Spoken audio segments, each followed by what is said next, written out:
સમાચારો જોઈએ વિસ્તારથી તો માંડવી ફોરેસ્ટ ગેસ્ટ હાઉસ ખાતે સદસ્યતા અભિયાન 2024 અંતર્ગત 157 માંડવી વિધાનસભાની બેઠક યોજાઈ।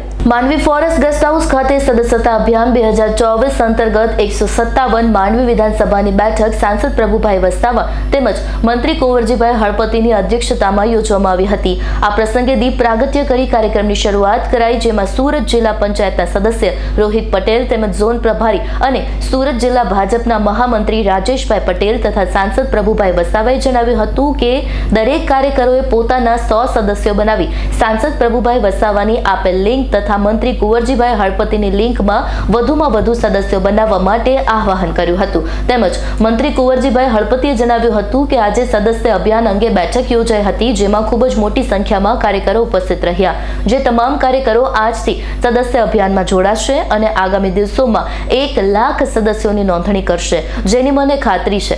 આ પ્રસંગે સાંસદ પ્રભુભાઈ વસાવા, મંત્રી કુંવરજીભાઈ હળપતિ, સુરત જિલ્લા ભાજપ મહામંત્રી રાજેશભાઈ પટેલ, રોહિતભાઈ પટેલ, વિકાસભાઈ પટેલ, દિલીપભાઈ ચૌધરી, દિનેશભાઈ પટેલ, નીતિનભાઈ શુક્લ તેમજ સુરત જિલ્લા પંચાયતના સદસ્ય, તાલુકા પંચાયતના સદસ્ય, નગરપાલિકાના સદસ્યો, સંગઠનના હોદ્દેદારો, સરપંચશ્રીઓ તથા મોટી સંખ્યામાં કાર્યકરો ઉપસ્થિત રહ્યા અને અંતે આભાર વિધિ માંડવી નગર ભાજપ પ્રમુખ નીતિનભાઈ શુક્લે કરી હતી।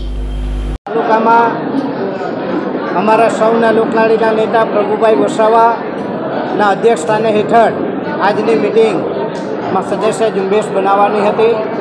ખૂબ મોટી સંખ્યામાં લોકો અહીંયા ઉપસ્થિત રહ્યા છે અને આજથી તમામ કાર્યકર્તાઓ એ સદસ્ય ઝુંબેશમાં જોડાશે।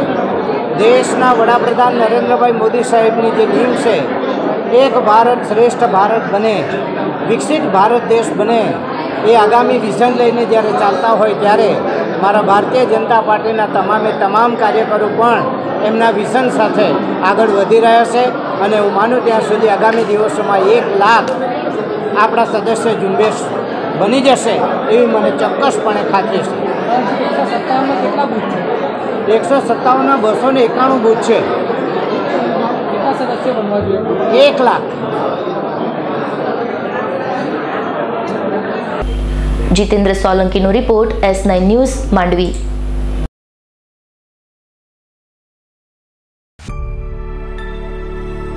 અમારી તમામ માહિતીથી અપડેટ રહેવા માટે જોડાયેલા રહો S9 ન્યૂઝ સાથે।